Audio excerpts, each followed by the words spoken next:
It is very misunderstood. It's probably the most stigmatised against disorder. In some sense, because it's about cognition, it's about perception, it's about belief, it's almost one of the most human disorders that exists. It's kind of at the core of being a human being. The thing is, it's not a band. Well, what is it then? To be honest with you, it's probably more to do with the fact that it's rehabilitation for me, and I'm using music as some type of therapy.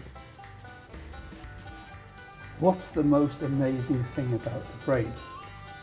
God, there's so much, I think. I suppose the most amazing thing about it, though, is...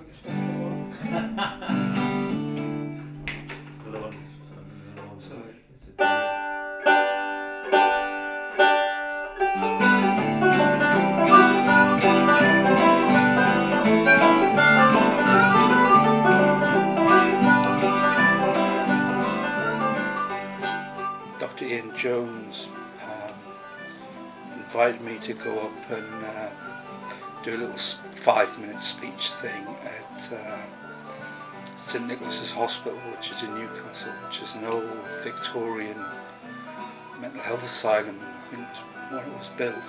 So I started off with the usual sort of mental health gag, which is firstly I'd like to thank my care manager, my consultant psychiatrist, and diazepam for making it possible for me to speak with you today. My yesterdays have been very difficult. In my darkest days, my stability could only be measured by the thickness of the ice that I skated upon. My view of bipolar is it's an enigma wrapped up in a complex riddle. And then I went on and I developed this thing that I tend to do, and it's called the bipolar cliché. Bipolar is a life-threatening illness.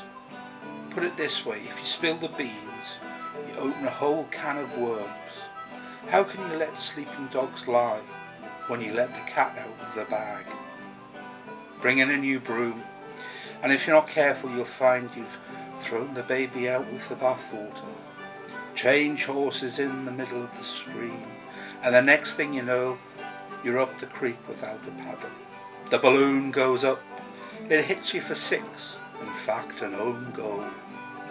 Then you end up talking in clichés till the cows come home.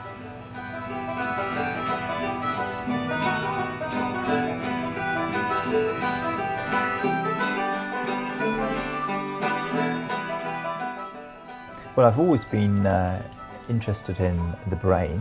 After my medical training, it just so happened that techniques were becoming available where we could look into people's brains while they were thinking or imagining things or seeing things, or indeed while they were being ill. And that just fascinated me to be able to get a glimpse with neuroimaging of people's working brains. Do you think it will ever be possible to diagnose depression by brain scanning?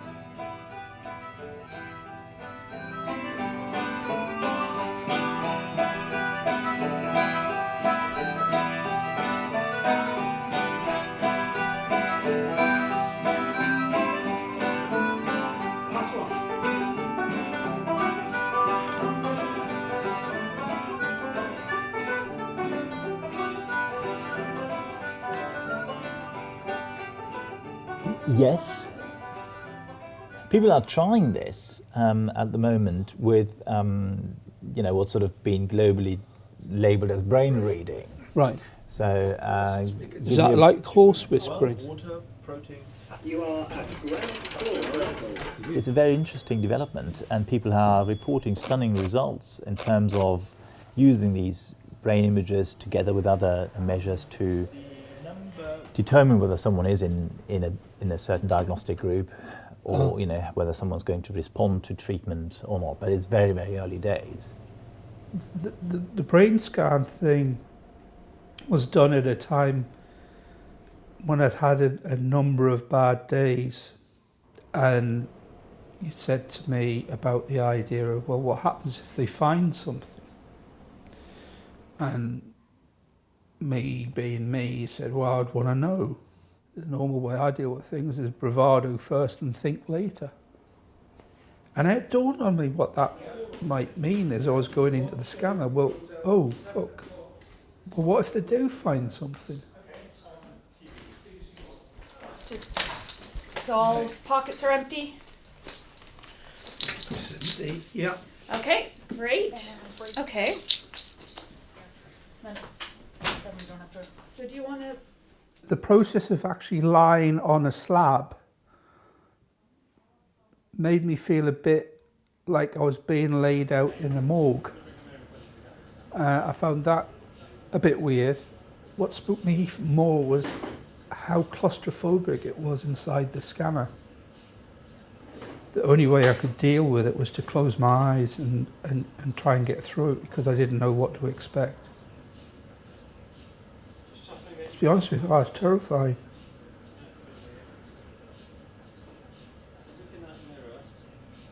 That is what I believe is your first ever brain scan. Yeah. Yes. So we scanned your brain from sort of top to bottom, and we can just sort of travel through it. And the, I suppose, most remarkable thing is, at some level, is that we're not actually seeing much in terms of, I mean, we're seeing essentially what looks like a normal brain. And that is just a general feature with patients with a mental illness, opposed to, say, a neurological illness, that mostly on a normal brain scan you're not seeing much or any abnormality. So one hope is, if we link this in with the genetics, to have more refined measures. Yeah. So by subgrouping patients, not take everyone together who suffers from bipolar disorder, but take the carriers of particular risk genes that people like Nick Craddock might identify in their research, we may be able to sort of get more refined groups and improve our findings. Right. And at the same time, we'll help them discover what the genes they find actually do to the brain. When I saw the scan, I was pleased that it looked the same as everybody else's scan. So it wasn't abnormal in that sense. What I found difficult to comprehend was the fact that it was like a 3D scan. You could slice it, and you could take a slice of the brain and look at it very, very closely. I'm perhaps underwhelmed in the sense that I thought we knew more about the brain. So this is like a 3D model, is that right? In a way, yes, that's right. So we've you can turn it around, or you can take an individual slice. That's right. Where's Movements. memory? Well, memory is in the hippocampus, which is here. Okay. This is your. Hang on. Where's creativity in the brain? There's no answer to that. And it must be somewhere. Well, it must be somewhere, but it's almost certainly not going to be, in a particular area. So the more complex the functions get, the more distributed they are across the brain. What does this mean for other bipolar sufferers? What does it mean for anybody with a mental ill health? Yes. So, to have it done is great, but it's more the realisation that the brain is so complex. 100 billion neurons.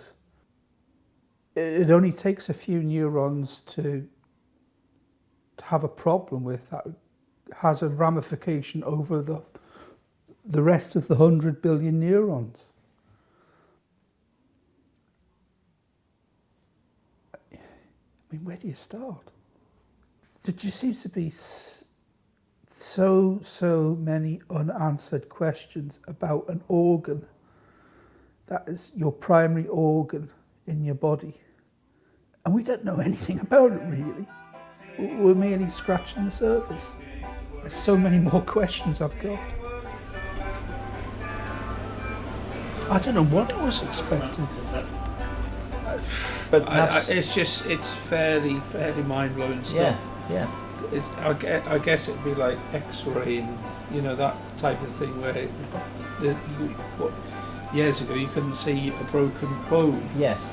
With photography, you're capturing an image and you're sort of encapsulating that in time. Mm-hmm. But every time I ask a question and get an answer, your brain's processing that answer, which means my experience of prior to going into the scanner is different now. Yes. Because I've seen a snapshot Yes. of my brain.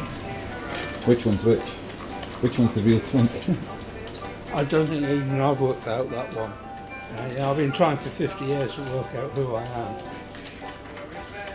Still haven't quite got the answer. Worry man, sing worry song. It takes worry man, sing worry song. I'm worried now, I won't be worried long. I'm worried now, I won't be worried long. I'm worried now, but I won't be worried long. We'll just repeat. If we cock up, we'll do another one. And then we'll always end on the 3. From the beginning. Okay, Barry, on film. Barry. Barry, what do you think? We need your help. Oh, I think you're great. Oh, thanks, Mark. So we won't embarrass ourselves? Totally not. No? Totally not.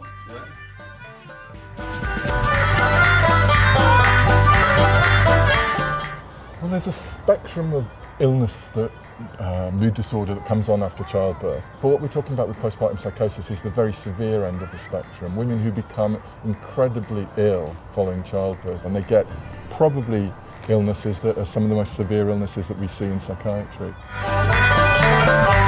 You know, I had these slightly scary hallucinations where I remember my brother gave me this brown teddy bear, and I just kept sort of seeing it all over the place in strange places. Maybe that was in some way my subconscious kind of warning me, you know, be careful, you could do something silly here. My imagination of the gig, the amount of emotional investment I'm putting into the 28th of March is what you would expect Oasis to be emotionally committed to. At Nebworth. It's that huge a gig for me.